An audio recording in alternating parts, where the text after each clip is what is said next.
I thank God for enabling me this evening to come to the Zoom meeting and to share the God's word. मेरे लिए ये बड़े ही आनंद और खुशी की बात है कि मैं आप लोगों के साथ इस जूम मीटिंग में जुड़ पाया हूं, ताकि परमेश्वर के वचन से मैं आप लोगों के साथ परमेश्वर की आशीषों को बांट सकूं। These days, as the whole world is going through this pandemic and the sufferings and sorrows are there, I was thinking what word I should share at this time of sufferings. और जबकि पूरा संसार इस महामारी और बड़े ही दुख भरी परिस्थिति से होकर जा रहा है, मैं सोच रहा था कि ऐसी परिस्थिति में परमेश्वर के वचन से मैं किस प्रकार के संदेश को आप लोगों के साथ बांटूं। As we know that the most important need of this time is the need of a comfort at this time. और ऐसी परिस्थिति में सबसे बड़े आवश्यकता जो ये है कि एक सांत्वना या शांति भरा वचन लोगों तक पहुंचे। So I thought to share something comforting words that today and tomorrow to the saints along with you. I thought of sharing it. और आप लोगों के साथ जितने भी संत जुड़े हुए हैं उनसे मैं उन सांत्वना और शांति के शब्दों को आज और कल 2 दिनों में बांटना चाहूंगा। In the beginning we will read few verses. One is from Exodus chapter 3 verse 7 and 8 we will read. आरंभ में हम लोग निर्गमन उसका 7वां अध्याय 3 verse 7 and 8. तीसरा अध्याय उसके 7वें और 8वें पद को हम पढ़ेंगे। Can read Hindi brother. निर्गमन उसका 3रा अध्याय और उसके 7वें और 8वें पद में परमेश्वर के वचन में ऐसा लिखा है। फिर यहोवा ने कहा, मैंने अपनी प्रजा के लोग जो मिस्र में हैं उनके दुख को निश्चय देखा है, और उनकी जो चिल्लाहट परिश्रम करने वालों के कारण होती है उसको भी मैंने सुना है, और उनकी पीड़ा पर मैंने चित्त लगाया है। इसलिए अब मैं उतर आया हूं कि उन्हें मिस्रियों के वश से छुड़ाऊं और उस देश से निकालकर एक अच्छे और बड़े देश में, जिसमें दूध और मधु की धाराएं बहती हैं, अर्थात कनानी, हित्ती, एमोरी, परिजी, हिब्बी और यबूसी लोगों के स्थान में पहुंचाऊं। Romans chapter 8 verse 31 and 32 we will read. Romans 8 verse 31 and 32. Romeo की पत्री उसका 8वां अध्याय उसके 31 और 32 पदों को भी हम पढ़ेंगे।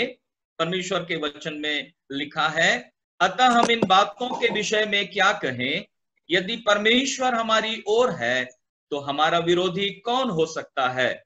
जिसने अपने निज पुत्र को भी न रख छोड़ा, परंतु उसे हम सब के लिए दे दिया, वह उसके साथ हमें और सब कुछ क्यों न देगा? If God be for us, who can be against us? यदि परमेश्वर हमारी ओर है तो हमारा विरोधी कौन हो सकता है? He who has delivered unto us his beloved son, definitely he will give everything freely along with that. जिसने अपने निज पुत्र को भी अपने लिए न रख छोड़ा परंतु हमारे लिए दे दिया, वो सारी बातों को सेंत हमें क्यों न देगा? So today's message is this one: if God is for us, who is or what can be against us? और आज का संदेश यही है कि यदि परमेश्वर हमारी ओर है तो कौन सी ऐसी बात है या कौन ऐसा व्यक्ति है जो हमारे विरोध में खड़ा हो सकता है? As I told you, one of the need of the time is the ministry of comfort. और मैंने आपको कहा कि अभी की परिस्थिति में सबसे बड़ी आवश्यकता ये है कि हमें शांति या सांत्वना प्रदान की जाए। In the assembly, various needs are there: the need of doctrine, need of reproof, need of exhortation. Everything is there. Need in the assembly. और असेंबली में बहुत सारी आवश्यकताएं होती हैं, शिक्षा की, सुधारने की, प्रोत्साहित करने की आवश्यकताएं कलीसिया में हमेशा बनी रहती हैं। But one of the most important need of the assembly is the ministry of comfort.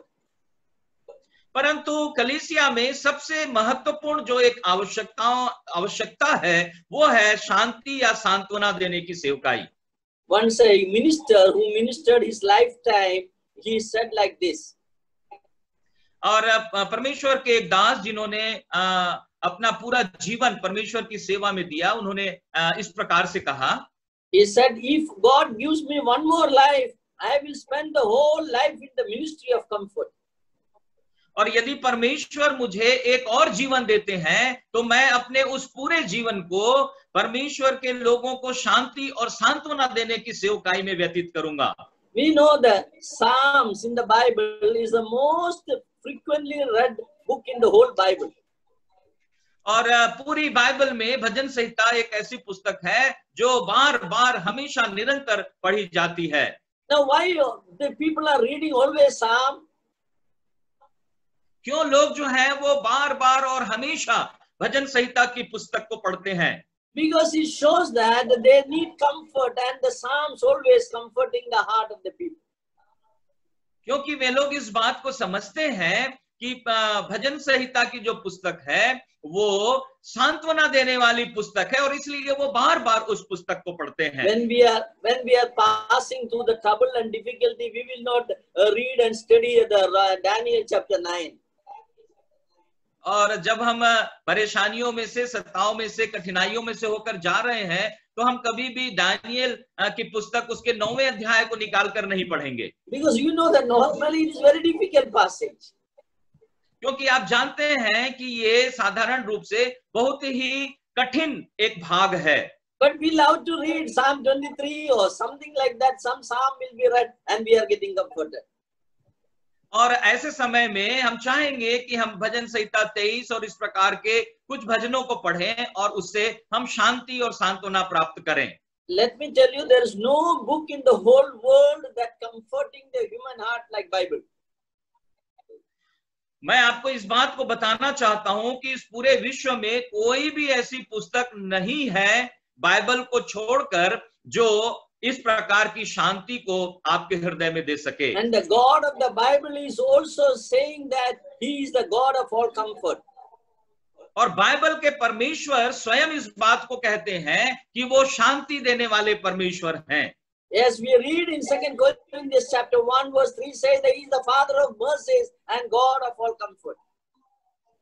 और दूसरा कुरिन्थियों के पहले अध्याय में भी हम लोग पढ़ते हैं कि वो शांति का परमेश्वर और सारे शांति को देने वाला दया का परमेश्वर है. So we see that we need that this time especially the need is the need of comfort. और हम देखते हैं मेरे प्रियो कि ऐसी परिस्थिति में अभी हम सबको शांति की, सांत्वना की आवश्यकता है. Human life is full of sorrows. क्योंकि मनुष्य का जो जीवन है वो दुखों से भरा हुआ जीवन है. The life starts with a cry. We are crying and coming in the world. जीवन की शुरुआत जो है जीवन की बात करता है तो वो रोते हुए आता है. And when we end the life, we are making others to cry. और जब हम इस जीवन को, इस संसार को छोड़कर जाते हैं, जीवन का अंत होता है तो हम लोगों को रुलाते हुए जाते हैं. So we can see that the life is between the life is something between the cry and others, making others cry.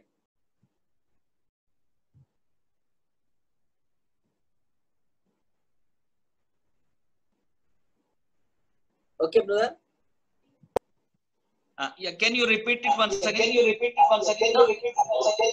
Life is starting with the cry and ending with making others to cry. That's all. बात रोने से होती है और इसका जो अंत है वो भी रोने के साथ होता है. You know, a man who made all the world to laugh, the whole world laughs when he hears his name itself. You know his name. name of a man who makes all the world to love. Can you hear me?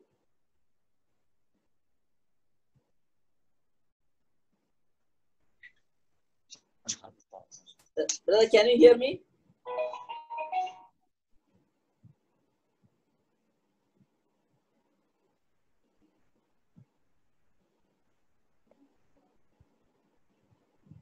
Sorry. Yes, brother. Yeah. You know that Charlie Chaplin was a man who made the whole world to laugh. आप जानते हैं कि Charlie Chaplin एक ऐसे व्यक्ति थे जिन्होंने सारे विश्व को हंसाया.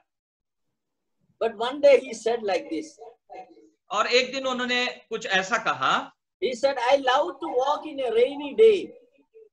और वो उन्होंने कहा कि मुझको बारिश के दिनों में चलना बहुत ही पसंद है. Because nobody will see my tears. क्योंकि बारिश के दिनों में कोई भी मेरे आंसुओं को नहीं देख सकता. A man who made all the world to laugh, he also used to cry. He used to shed tears. एक ऐसा व्यक्ति है जिसने सारे विश्व को हंसाया, वो भी आंसू बहाने वाला एक व्यक्ति था. So it is very clear that the life is full of sorrow. और इस बात से स्पष्ट है कि जीवन जो है वो दुखों से भरा हुआ है. If you read Exodus chapter 3 verse 7, यदि आप निर्गमन की पुस्तक उसका 3रा अध्याय और उसके 7वें पद को पढ़ते हैं, we can understand that 3 different types of sorrows are there. यहाँ पर 3 अलग-अलग विभिन्न प्रकार के दुखों को हम देख सकते हैं. Number 1, पहली बात, sorrows that can be seen by everybody. एक ऐसा दुख जो सबों के द्वारा से देखा जा सकता है. That means everybody can see, understand that sorrow, so and so person is having sorrow. इसका मतलब सब लोग इस बात को देखकर समझ सकते हैं कि इस व्यक्ति को बहुत ही ज्यादा दुख है. We cannot hide that sorrow. और उस दुख को हम छिपा नहीं सकते. The second sorrow is that there are some sorrows we will understand when a person shares with us. He will tell us. When he tells us, at that time we will understand that he is having sorrow. दूसरे प्रकार का एक दुख होता है कि जब वो व्यक्ति उस दुख के बारे में बताता है, बांटता है उस दुख को, तब हम समझते हैं कि ये व्यक्ति जो है वो दुखी है. The third sorrow is something we cannot share with others. Even if we share, people will misunderstand us. तीसरे प्रकार का एक दुख होता है जिसे हम दूसरों के साथ बांट नहीं सकते, और यदि हम बांटे भी तो दूसरे लोग इस बात को नहीं समझेंगे या तो गलत समझ जाएंगे. Only we can tell to God. God can understand our heart and sorrow. और ऐसी परिस्थिति में सिर्फ परमेश्वर हमारे हृदय को और हमारे दुख को समझ सकते हैं. Look at chapter 3 verse 7. Exodus chapter 3 verse 7. निर्गमन उसके 3रे अध्याय और उसके 7वें पद की ओर हम अपने ध्यान को लगाएंगे. God is telling the sufferings of the people of Israel. परमेश्वर यहाँ पर इजरायलियों के दुखों के विषय में बता रहे हैं. Look at that first one. He says that I have surely seen the affliction. और परमेश्वर यहाँ पर कहते हैं, मैंने अपनी प्रजा के लोगों को देखा है. That means God, everybody can see. God had seen that sufferings of the people of Israel. और यहाँ पर देख सकते हैं कि परमेश्वर ने इजराइल के उन दुखों को देखा है. That means the sorrow which is visible to all. और ये एक ऐसा दुख है जिसे सभी लोग देख सकते हैं. Then we see the next one. I have heard their cry. दूसरी बात हम यहाँ पर देखते हैं, परमेश्वर कह रहे हैं कि मैंने उनके चिल्लाहट को सुना है. Yes, they shared their sorrows with the Lord, and God heard their sorrow. और इजरायलियों ने अपने दुख को परमेश्वर के साथ बांटा और परमेश्वर ने उनके दुखों को, उनकी चिल्लाहट को सुना. The third thing says that I know their sorrow. तीसरी बात परमेश्वर कहते हैं, मैं उनके दुखों को जानता हूं. That means that some sorrows are there we cannot share, but we can share only with God. कुछ ऐसे भी दुख होते हैं जिसे हम दूसरों के साथ नहीं बांट सकते, परंतु सिर्फ परमेश्वर के साथ बांट सकते हैं। So from that verse we understand that sufferings can be classified into 3 groups. और इस पद से हम इस बात को समझ सकते हैं कि दुख जो है, सताव जो है, उसे हम 3 भागों में बांट सकते हैं। So in verse 8 God says that I came down to deliver them. और पद 8 में परमेश्वर कहते हैं कि मैं उन्हें छुड़ाने के लिए नीचे उतर आया हूं। Whatever may be our difficulty, it is the Lord who can deliver us from that. हमारी कोई भी परेशानी या समस्या क्यों न हो, परमेश्वर उन समस्या से हमें छुटकारा दे सकते हैं। It is not that the Lord is ignorant about our sufferings. इसका ये मतलब नहीं है कि परमेश्वर हमारे दुखों को नजरअंदाज करते हैं। He can understand our sufferings and He is willing to deliver us from the sufferings that we are undergoing. वो हमारे सताव को, दुख को समझते हैं और वे उस दुख और सताव से हमारा छुटकारा भी कर सकते हैं जिसमें से हम होकर जा रहे हैं। So let us take the first case, the sorrows which will be visible to all. और सबसे पहले प्रकार के दुख को हम लेंगे, जो दुख जो है सभी लोगों के द्वारा से देखा जा सकता है। God says that I have seen the affliction of my people. परमेश्वर कहते हैं मैंने अपने लोगों, अपने प्रजा के दुख को देख लिया है। It may be an illness, maybe a sickness that comes in our life. हो सकता है ये कोई बीमारी हो जो हमारे जीवन में आती है। It may be a bereavement. Sometimes our dear ones depart from us. That is so full of sorrows we have. हो सकता है ये वो दुख, वो शोक जो हमारे प्रिय जन के इस दुनिया को छोड़कर चले जाने के कारण से हमारे जीवन में आता है। Or sometimes some financial disaster happens in our life. That also visible to all sometimes. कई बार आर्थिक रूप से हमारे जीवन में जो बहुत बड़ी समस्या आ जाती है, उसके कारण हमारे जीवन में दुख आ सकता है। So these sorrows we cannot hide. Everybody can see that. और इस प्रकार के दुख को हम छिपा नहीं सकते, सभी लोग इस दुख को देखते हैं। As we are passing through this corona, we know that the sufferings is visible when the people are suffering with this corona. और अभी जबकि कोरोना के इस महामारी के दौर से हम गुजर रहे हैं, हम इसे छिपा नहीं सकते क्योंकि सभी लोग जो हैं इससे सुपरिचित हैं। It can come to anyone, whoever lives in the world, they will be affected by this particular sickness. और ये जो बीमारी है, इससे कोई भी ग्रसित हो सकता है इस संसार में। There is no discrimination, rich or poor, healthy or unhealthy, all will be affected by this. चाहे वो स्वस्थ व्यक्ति हो, चाहे वो बीमार व्यक्ति हो, किसी भी व्यक्ति से को ये संक्रमण इस बीमारी से हो सकता है। We have a beautiful example in this category, that is the sickness of Lazarus. और इस भाग में, दुख के इस भाग में एक बहुत ही अच्छा उदाहरण हम देखते हैं, वो है लाजर का उदाहरण। We know that Jesus used to go to the house of Bethany. हम जानते हैं कि बैतनिया में प्रभु यीशु मसीह लाजर के घर में जाया करते थे। And we read that he loved them very much. He loved Lazarus also. और हम पढ़ते हैं कि वो लाजर और उसकी बहनों से प्रेम करते थे। Even though Lord was loving them, we see that Lazarus became sick. और यद्यपि प्रभु उस परिवार के सदस्यों से प्रेम करते थे, इसके बावजूद भी लाजर जो है वो बीमार पड़ जाता है। When we fall sick, that doesn't mean that God is not loving us. जब हम बीमार पड़ जाते हैं, इसका ये मतलब नहीं है कि परमेश्वर हमसे प्रेम नहीं कर रहे हैं। Yes, God loves us. Even though we are falling sick, His love is always with us. और यदि हम बीमार भी पड़ जाएं, तो भी परमेश्वर जो है हमेशा हमसे प्रेम करते हैं। And we know that they send the message to Him to come and help them. और हम जानते हैं कि उन्होंने प्रभु को ये संदेश भेजा कि वो आए और उनकी सहायता करे। After hearing the message also, he remained 2 days there again. और इस संदेश को सुनने के बावजूद भी प्रभु जो है जिस स्थान पर थे, वहां पर 2 दिन और रुक गए। The Lord was aware about all that was happening to Lazarus.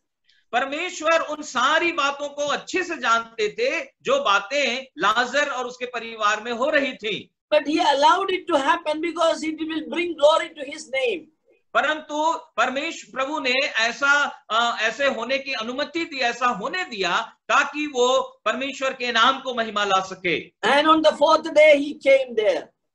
चौथे दिन प्रभु यीशु मसीह उस गांव में पहुंचते हैं। We see that when he met the dear one Martha and Mary, we see that he groaned in his spirit. We read that. और हम देखते हैं कि किस प्रकार जब वो मरियम और मार्था से मिलते हैं तो वो अपने आत्मा में बहुत ही ज्यादा व्याकुल हो जाते हैं। Yeah, he saw that everybody is crying, everybody is weeping. He also was so much filled with the sorrow. और उन्होंने देखा कि वहां पर जितने भी लोग थे सब लोग रो रहे थे और वो भी उनके दुखों को देखकर बहुत ही व्याकुल हो गए। 2 times it is mentioned he groaned in the spirit. 2 बार वहां पर इस बात का जिक्र किया गया है कि वो अपने मन में बहुत ज्यादा व्याकुल हो गया। And finally we read that he wept. Jesus wept. और उसके बाद अंत में हम देखते हैं कि प्रभु यीशु मसीह भी रोने लगे, उनके आंसू बहने लगे। Actually, there was no need for him to weep at that time. और वास्तव में प्रभु यीशु मसीह के लिए उस समय रोने की कोई जरूरत नहीं थी, Because he knew that he's going to raise Lazarus from the dead.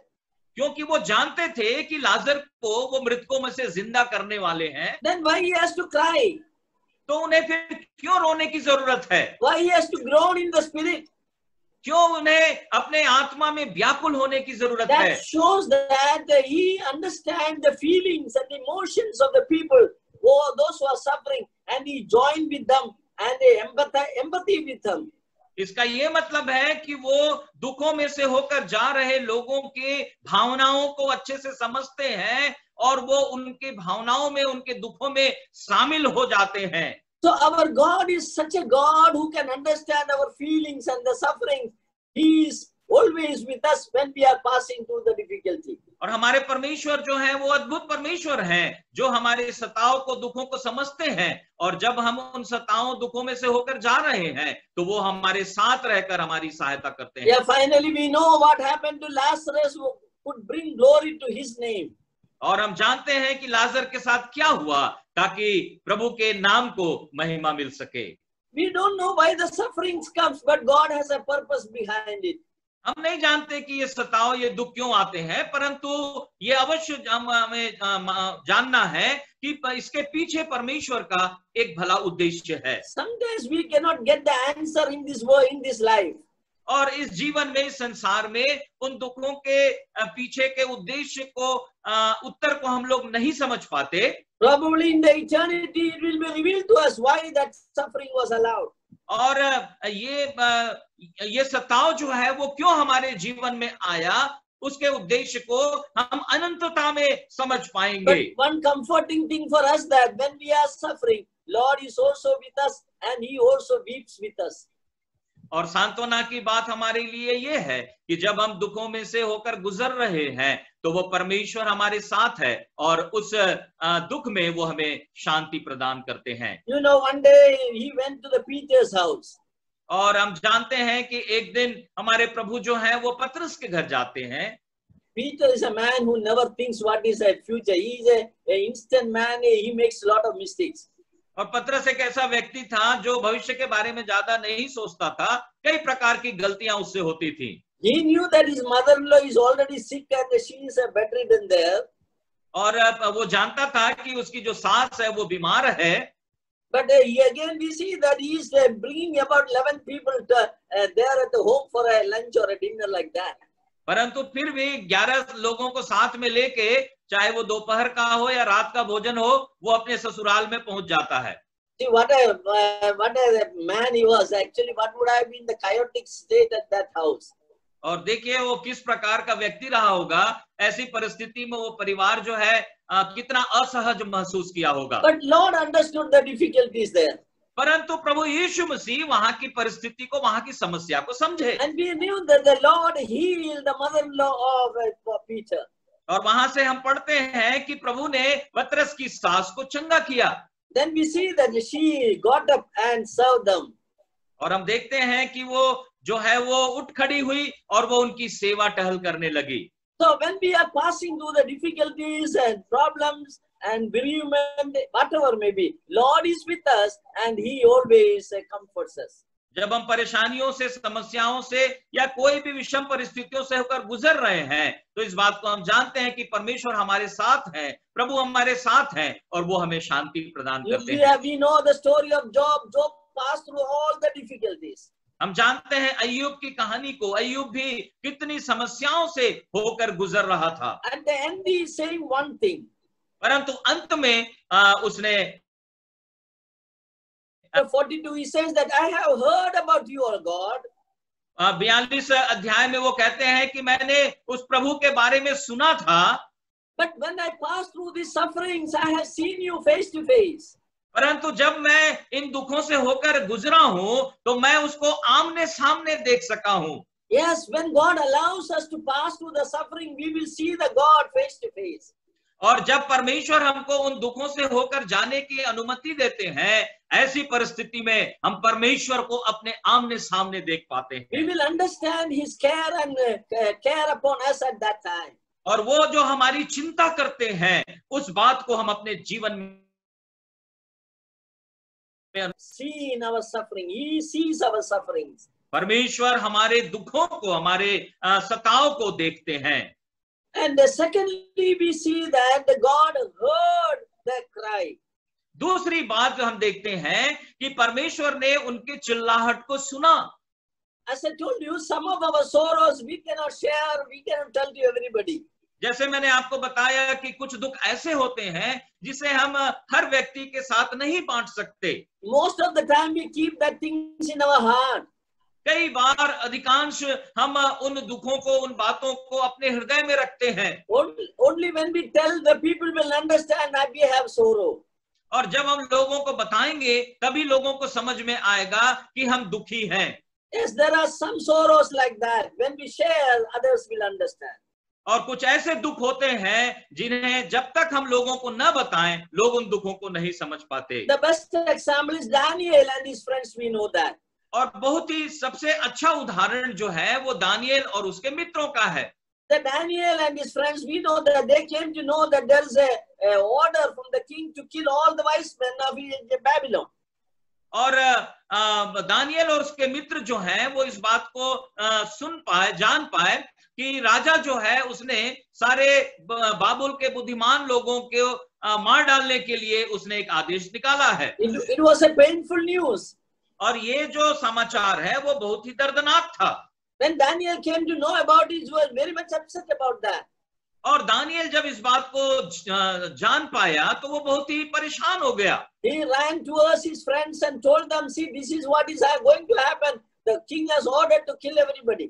और दानिएल जो है वो अपने मित्रों के पास जाता है और बताता है कि देखो ऐसा कुछ होने वाला है, राजा जो है वो सभी बुद्धिमान लोगों को जो है वो मार डालने वाले हैं। So he shared his sorrow with his friends. और उस दुख को उसने अपने मित्रों से बांटा। And then we see that they together remained together and they jointly prayed to the Lord. और उसके बाद हम देखते हैं कि किस प्रकार वे एक साथ मिलकर, इकट्ठे होकर परमेश्वर से प्रार्थना करते हैं। See, when we pass through the sufferings and difficulties, जब हम दुखों और समस्याओं से, परेशानियों से होकर गुजरते हैं, sometimes we cannot tell that to everybody. तो ऐसे भी समय आते हैं कि उन दुखों को हम हर किसी को नहीं बता सकते। Probably even if you tell, the people won't understand your sorrow. हो सकता है कि जब आप अपने दुखों को लोगों के साथ बांटेंगे तो वे उसे गलत समझें। To majority of them, it is like a news, that's all. और अधिकांश लोगों के लिए ये जो है वो एक सामान्य समाचार के समान ही होगा। Sometimes they may say we'll pray, but they will not pray, they will forget immediately. उनमें से कुछ लोग हो सकता है बोलेंगे कि ठीक है भाई हम प्रार्थना करेंगे और उसके बाद भूल जाएंगे, प्रार्थना भी नहीं करेंगे। So such type of things happens in our life. और हमारे जीवन में इस प्रकार की बातें होती हैं। But let me tell you, we need someone who is very close to us, with whom we can share. परंतु मैं आपको बताना चाहता हूं कि हमें कुछ ऐसे लोगों की जरूरत है जो हमारे बहुत ही करीब रहते हैं और ऐसे दुखों को हम उनके साथ बांट सकते हैं। At least 2 or 3 people we should have with whom we can share our sorrow, and they will be praying together.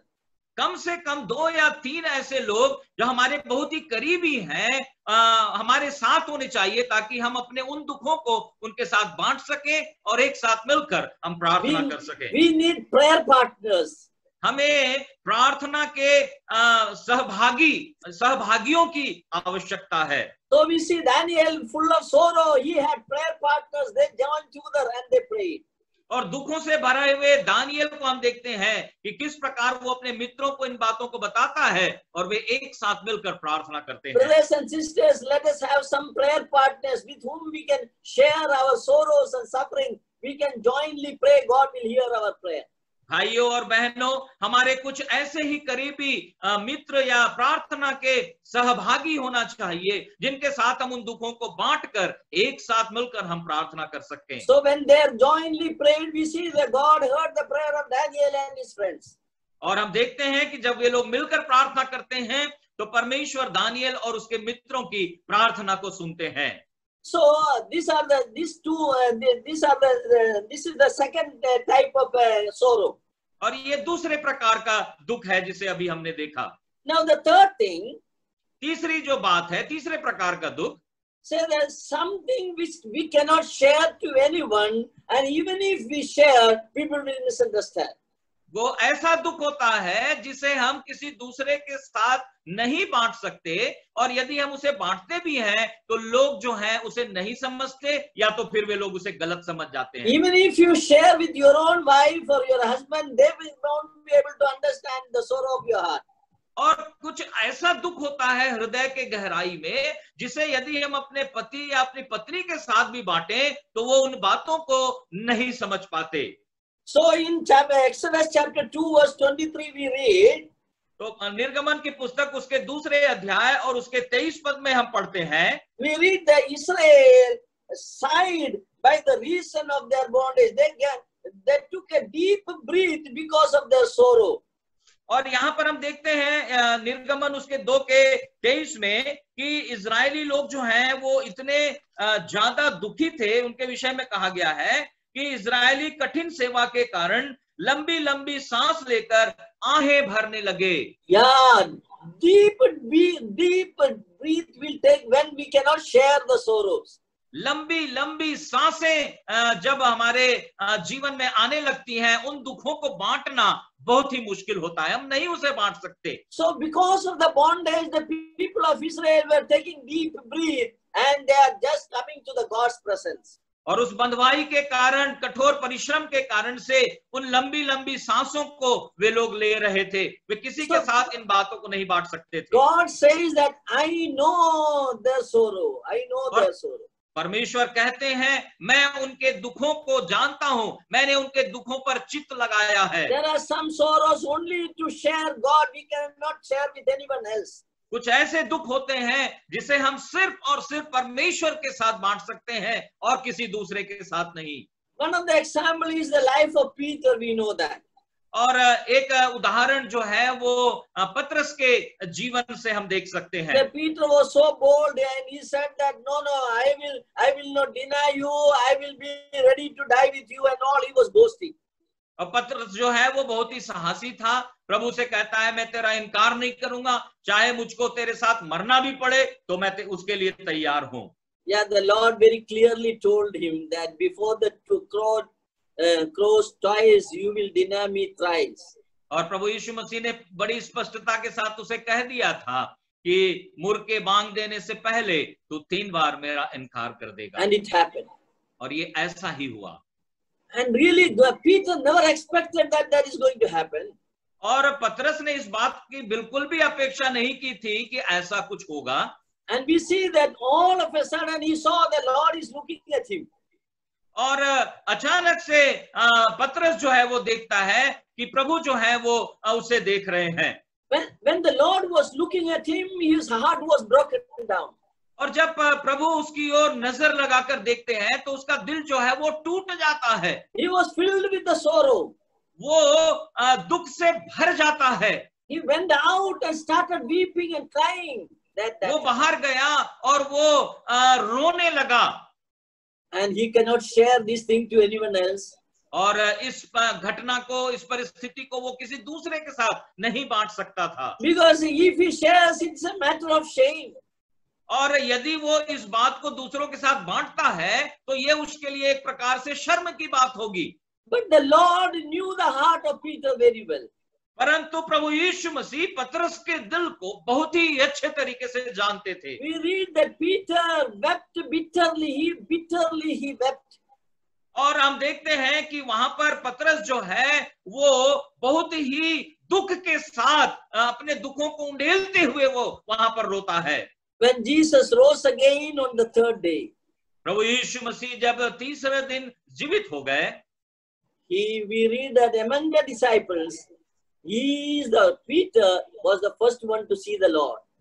और हम देखते हैं कि प्रभु यीशु मसीह को पुनरुत्थित रूप में देखने वाला पतरस जो है वो सबसे पहला चेला था। Of course, Mary Magdalene, the sisters are seen, but only among the disciples, Jesus appeared to Peter first.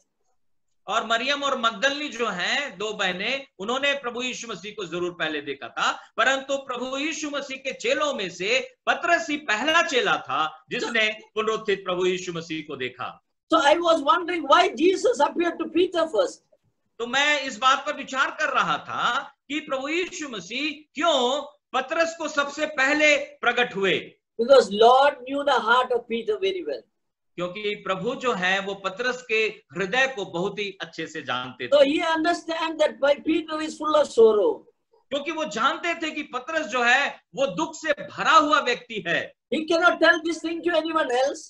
और इस दुख को वो किसी दूसरे को नहीं बता सकता। So Lord appeared to him and comforted him. और प्रभु यीशु मसीह जो है वो उस पर प्रकट होते हैं और उसे शांति देते हैं। We have another beautiful example in the life of Elijah. और एक और भी बहुत ही सुंदर उदाहरण हम एलिय्याह के जीवन में देखते हैं। He was a mighty man of God. और वो परमेश्वर का एक बहुत ही सामर्थी व्यक्ति था, जन था। He could bring fire from heaven. और वो जो है वो स्वर्ग से, आकाश से आग को वो नीचे लेकर आया and burned the sacrifice there. और जो बलि था उसको भी आग से भस्म करते हुए उसे देखा गया। He killed the prophets of the Baal and the Jezebels, all the prophets he killed. बाल के और जिजबेल के जितने भी भविष्यवक्ता थे, पुजारी थे, सबको उसने मार डाला। But then he heard that the order was given by Jezebel that before next day I will kill Elijah.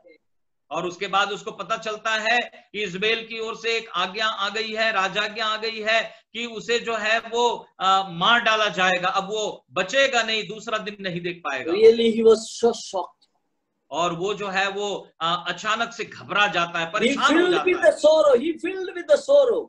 और वो दुख से भर जाता है। He got frightened and ran away into the desert area. और हम देखते हैं कि किस प्रकार वो रेगिस्तान की ओर वो दौड़कर भागता है। A mighty man of God, he was frightened. परमेश्वर का एक सामर्थी जन जो है बहुत ही ज्यादा वो डरा हुआ, घबराया हुआ है। He was sleeping and he was sitting under the juniper tree. और वो जो है वो एक झाऊ के पेड़ के नीचे में बैठा है। And he is praying to God, God, it is better I should die. I am not better than my forefathers. परमेश्वर से वो प्रार्थना करता है कि मैं अपने पुरखाओं से अच्छा नहीं हूं, मेरे लिए यही अच्छा होगा कि मैं मर जाऊं। So he was praying to God that God should kill him. और वो परमेश्वर से प्रार्थना कर रहा है कि परमेश्वर उसे मार डाले। Actually, we see the prayers of Elijah in the Bible. और बाइबल में हम एलिय्याह की प्रार्थना को देखते हैं। At least 5 prayers are mentioned. कम से कम 5 प्रार्थनाएं एलिय्याह की बाइबल में उल्लेखित हैं। Out of 5 prayers, this is the only prayer God did not answer. और इन 5 प्रार्थनाओं में से यही एक प्रार्थना है एलिय्याह की जिसका उत्तर परमेश्वर ने नहीं दिया। Now, why God did not answer the prayer? क्यों परमेश्वर ने एलिय्याह के इस प्रार्थना का उत्तर नहीं दिया? Because God had a better idea about Elijah. क्योंकि एलिय्याह के लिए परमेश्वर की एक बेहतर योजना थी। God knew that he is going to take him alive into heaven. क्योंकि परमेश्वर को मालूम था कि वो एलिया को जीवित अपने साथ स्वर्ग में ले जाए। A man full of sorrow and living there, he was lying down and he was sleeping there. और हम देखते हैं कि एक व्यक्ति जो दुख से भरा हुआ है वो वहां पर लेटता है और वो सो जाता है। A man filled with the stress and anguish and distress we see here. और यहाँ पर एक व्यक्ति जो बहुत ही ज्यादा परेशान है, बहुत ही ज्यादा तनाव में है, ऐसे व्यक्ति को हम वहां पर लेटे हुए सोते हुए पाते हैं। God knew the heart of Elijah. परमेश्वर एलिया के हृदय को जानते थे। He is coming with a remedy there.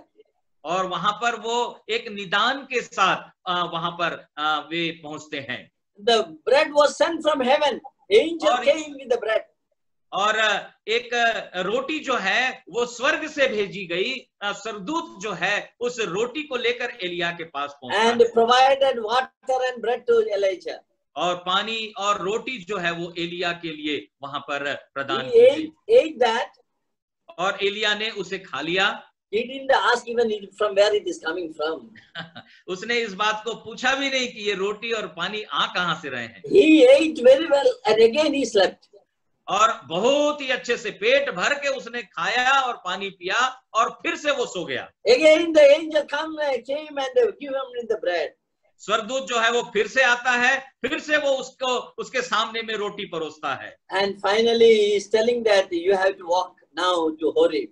और उसके बाद वो अंत में कहता है कि अब तुझको होरेब पर्वत की ओर चलते हुए जाना है। When we are filled with the sorrow, Lord knows the remedy for that. और जब हम दुख से भरे हुए हैं तो परमेश्वर के पास इसका निदान है। When you are filled with the stress releasing mechanism is threefold stress releasing mechanism we see here.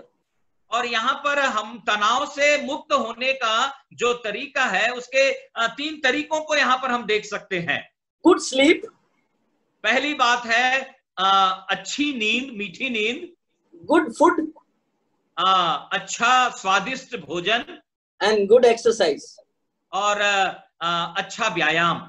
Yeah, 40 days he walked with this food. और 40 दिन तक इस भोजन के को लेने के बाद एलिया जो है वो चलता रहा। So, these are the 3 things which needed for the stress releasing. और तनाव को से मुक्त होने के लिए ये 3 बातें जो हैं वो आवश्यक हैं।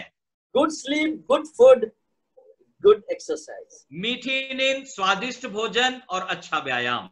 For a believer, the best food is also the same thing.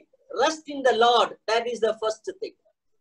और विश्वासी के लिए भोजन से ज्यादा जो महत्वपूर्ण है वो प्रभु में आराम को पाने की जरूरत है। Yeah, lean upon the Lord. You will get the stress will be removed from you. और जब हम प्रभु के ऊपर अपने आप को पूरे रीति से ढाल देते हैं, सौंप देते हैं, तो हमें वो आराम, वो विश्राम मिलता है जिसकी हमें जरूरत है। Secondly, feed upon the God's word. दूसरी बात है परमेश्वर के वचन के स्वादिष्ट भोजन को ग्रहण करना। The third one, walk in the spirit. और तीसरी बात है आत्मा के अनुसार चलना। Yeah, if you do that exercise, definitely stress will be removed. और यदि इस व्यायाम को हम करेंगे निश्चित रूप से हम तनाव से मुक्त हो जाएंगे। So the Lord understood the difficulties of Elijah and came and helped him. तो परमेश्वर ने एलिया की उस समस्या को बहुत ही अच्छे से समझा और वो उस समस्या से छुटकारा करने के लिए वो उसके पास पहुंचा। As we have seen in the Romans chapter 8 verse 31, God is for us. Why we need to worry? He will help us. Romeo की पत्री उसके 8 अध्याय के 31 पद में हमने देखा है कि यदि परमेश्वर हमारी ओर है तो हमारा विरोधी कौन हो सकता है। He will come and help us at the time of difficulties. हमारे समस्याओं के समय में परमेश्वर हमारे पास आएंगे और वो हमारी मदद करेंगे। You know, when the people of God's people pass through the difficulty, the beautiful hymns are generated. और हम देखते हैं कि जब परमेश्वर के लोग कठिन समस्याओं में से, परेशानियों में से, मुश्किलों में से होकर गए तो बहुत ही अच्छे, बहुत ही सुंदर सुमधुर गीतों की रचना होने पाई। Yeah, the first hymn in Exodus chapter 15 happened when at the time of their passing through the Red Sea. और निर्गमन उसके 15वें अध्याय में जो सबसे पहला भजन हम वहां पर देखते हैं, वो उस समय में लिखा गया जब परमेश्वर के लोग, इजरायली लोग लाल समुद्र को पार करते हुए जा रहे थे। So you understand, most of the most popular hymns are composed when the God's people are passing through the suffering. तो हमें इस बात को समझना है कि जब परमेश्वर के लोग दुखों में से होकर जा रहे हैं, उसी समय सबसे अच्छे, सबसे सुंदर गीतों और भजनों की रचना होती है। We know one of the beautiful songs, the What a Friend We Have in Jesus, was composed in the midst of the sorrow. और किस प्रकार बहुत ही दुख और कठिन परिस्थिति में गुजरते हुए गीतकार ने उस गीत को लिखा, यीशु क्या ही प्यारा मित्र है। Yeah, you might have heard about Fanny Crosby, a blind sister. More than 8,000 hymns, popular hymns, she has composed. और फैनी जे क्रॉस्बी के बारे में आप सुने होंगे, जो अंधी हो गई थी बचपने में, उन्होंने 8,000 से भी ज्यादा गीतों की रचना की। So when we are passing through the difficulties and sufferings, God gives songs in our mouth. और जब हम कठिनाइयों में से होकर गुजर रहे होते हैं, ऐसे समय में परमेश्वर हमारे मुंह में अपने गीतों को भर देते हैं। Yeah, when Paul and Silas were in the prison in the midnight, they were singing songs to the Lord. और अर्ध रात्रि में, आधी रात में जब पौलुस और सिलास जेल में थे, उस समय वे लोग गाना गाते हुए, गीत गाते हुए परमेश्वर की स्तुति कर रहे थे। Only believers can have such type of experience. और इस प्रकार के अनुभव को सिर्फ विश्वासी लोग ही अपने जीवन में प्राप्त कर सकते हैं। In the Bible, we see in the Old Testament when the musical instruments are made up of fir tree. और पुराने नियम में हम लोग देखते हैं कि जब वाद्य यंत्र बनाए गए थे, तो वो एक विशेष पेड़ की लकड़ी से लेकर बनाए गए थे। You can note down 2 Samuel chapter 6 verse 5, we read about that. दूसरा सामुएल 6:5 में हम उस बात को देख सकते हैं। Maybe it is the same cypress tree, fir tree or cypress tree. They are making the musical instrument out of that. और उस विशेष लकड़ी को लेकर वे लोग वाद्य यंत्रों को बनाया करते थे। But in 1 King chapter 6 verse 15 says, पहला राजा उसका 6:15 में हम पढ़ते हैं, the same tree or the same wood is used for floor, making the floor of the house of God. Floor, ground, flooring. उसी लकड़ी से हम देखते हैं कि जो नीचे का तल होता है, उसका निर्माण किया गया है। घर के नीचे जो one is used for the musical instrument, other is standing, walking on that. That's. और एक लकड़ी जो है वो वाद्य यंत्रों को बनाने के लिए की जाती है, और एक लकड़ी का इस्तेमाल जो है वो घर में नीचे जहां पर चटाई लगाई जाती है, उसमें चलने के लिए उसे बनाया जाता है। The same wood is used for both the purpose. और ये दोनों उद्देश्यों के लिए एक ही लकड़ी जो है वो इस्तेमाल की जाती है। Yes, when we are stamped, when we are pressed down, at that time the music comes out. और जब हम नीचे हमारे ऊपर में पैर रखा जाता है, हमें दबाया जाता है, ऐसे समय में संगीत जो है वो उभर कर आता है। Yeah, God allows sufferings in our life so that we can come closer to Him. और परमेश्वर हमारे जीवन में दुखों को आने की अनुमति देते हैं ताकि हम परमेश्वर के और भी करीब आने पाएं। We cannot able to understand why all this is happening. हम नहीं समझ पाएंगे कि ये सारी बातें क्यों हमारे जीवन में हो रही हैं। But one thing we should understand, our God is a sovereign God. परंतु निश्चित रूप से हम एक बात को जानते हैं कि हमारे जो परमेश्वर हैं वो सर्वनियंत्रक परमेश्वर हैं। Without His knowledge, nothing happens in our life. उनकी जानकारी के बिना हमारे जीवन में कुछ भी नहीं होता। So let us submit to Him ourselves, and the Lord will take care of us. और आइए हम अपने आप को उस प्रभु के हाथों में सौंप दें, और प्रभु जो है वो हमारी चिंता करेंगे, हमारा ध्यान रखेंगे। Whatever the type of sorrow you have, किसी भी प्रकार का दुख हमारे जीवन में हो, as I told you, 3 types of sorrows are there. और जैसे हमने 3 प्रकार के दुखों को आज देखा है, Whatever may be, चाहे किसी भी प्रकार का दुख क्यों ना हो। But one thing we understand, Lord is for us. एक बात हम समझें कि परमेश्वर हमारे साथ हैं, If He is with us, why we need to worry? और जब परमेश्वर हमारे लिए है, परमेश्वर हमारे साथ हैं, तो इससे ज्यादा बढ़कर हमें और क्या जरूरत है? हमारा विरोधी कौन हो सकता है? Let not your heart be troubled. प्रभु ने कहा, तुम्हारा मन व्याकुल न हो। Believe in God, believe also in me. तुम परमेश्वर पर विश्वास करते हो, मुझ पर भी विश्वास कर। In my Father's house there are many mansions. मेरे पिता के घर में रहने के बहुत सारे स्थान हैं, Yes, He is coming again to take us to be with Him. और वो हमें लेने के लिए आ रहे हैं ताकि हमें वो अपने साथ ले जाएं। Today here we have tears. आज Tears we have. हमारे जीवन में आंसू हमारे साथ हो सकते हैं। He will take us to heavenly home and He will wipe our tears with His hand. वो हमें अपने स्वर्गीय घर में ले जाएंगे और अपने हाथों से हमारे उन आंसुओं को पोंछ डालेंगे। May this word comfort our hearts as we pass through this corona time. इस कोरोना की महामारी के समय में से जब हम होकर गुजरते हैं मेरे प्रियो, परमेश्वर के ये वचन जो हैं वो हमारे हृदय में शांति और सांत्वना को लाने वाले हो सके। Okay, may God bless us. परमेश्वर हम सबको बहुतायत की आशीष दे।